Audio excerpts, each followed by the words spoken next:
This channel does not promote any violent, harmful, or illegal activities. All content provided by this channel is meant for an educational purpose only. Operation সিঁদুর নিয়ে প্রধানমন্ত্রীকে নিয়ে কুরুচিপূর্ণ Facebook post করে বিতর্কে জড়ালেন তৃণমূল নেতা। Post viral হতেই তৃণমূল নেতার বিরুদ্ধে থানায় লিখিত অভিযোগ দায়ের করল বিজেপি। অপরদিকে অভিযুক্ত তৃণমূল নেতার ফেসবুক পোস্টকে সমর্থন জানিয়ে তার পাশে থাকার আশ্বাস তৃণমূল নেতৃত্বের। এহেন ঘটনায় শোরগোল রাজগঞ্জে। এই বিষয়টিকে ধামাচাপা দেওয়ার জন্য বা তাকে ভয় দেখানোর জন্য আজকে বিজেপির পক্ষ থেকে একটা এফআইআর করা হয়েছে রণবীর বাবুর নামে।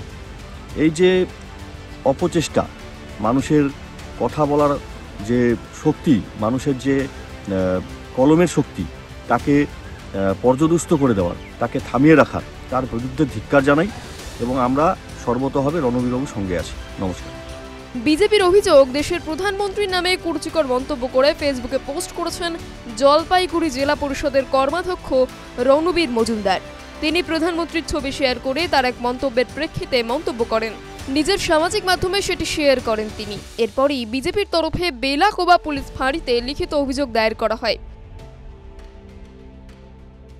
তৃণমূলের নেতা তথা জলপাইগুড়ি জেলা পরিষদের মেম্বার রণবীর মজুমদার, উনি তার নিজের ফেসবুক প্রোফাইল থেকে সম্মানীয় দেশের প্রধানমন্ত্রী নরেন্দ্র মোদীজির নামে এবং অপারেশন সিঁদুর নিয়ে কুরুচিকর মন্তব্য করেছে।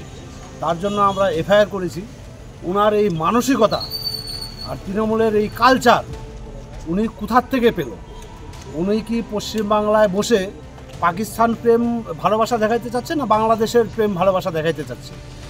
যদি এহেন অবস্থায় থাকে তাহলে আগামী দিনে উনাকে পাকিস্তানে অথবা বাংলাদেশে বসবাস করতে হবে। কারণ 140 কোটি ভারতবাসী চাচ্ছিল যখন 26 জন নিরহ হিন্দুকে বেছে বেছে তাদের নাম পরিচয় জিজ্ঞাসা করে হিন্দুদেরকে গুলি করে মারা হলো, তখন তার চোখে কান্নার কোনো ভাবাবেগ আসেনি। সম্মানীয় মোদিজি যখন সেনাবাহিনীকে খোলা হাত ছুট দিয়ে দিয়েছে যে পাকিস্তানের উপর কি করা উচিত আপনারা করে নেন, যখন পাকিস্তানের সেই টেররিস্ট ঘাঁটি ভারতীয় সেনাবাহিনী ধ্বংস করে দেয়, তখন উনি আমাদের সম্মানীয় প্রধানমন্ত্রীর নামে কুরুচিকর মন্তব্য করেন। TV9 Bangla digital.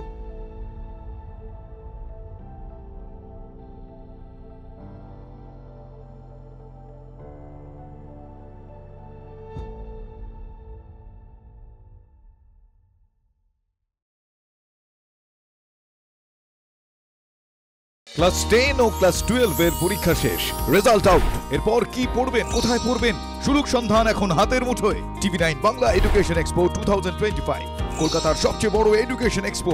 ডিগ্রি না ডিপ্লোমা, কোন কোর্স করবেন, কিভাবে প্ল্যান করবেন নিজের ক্যারিয়ার, সব প্রশ্নের উত্তর একটাই। TV9 Bangla education expo. একই ছাদের তলায় থাকছে নামকরা সব ইঞ্জিনিয়ারিং কলেজ, বিশ্ববিদ্যালয়, মেডিকেল ও management institution. TV9 Bangla education expo 2025, 31 May ও 1 জুন বোস ইনস্টিটিউটে, কলেজ মোড়, সেক্টর 5, সকাল 10টা থেকে সন্ধ্যে 7টা পর্যন্ত। এন্ট্রি একেবারে ফ্রি।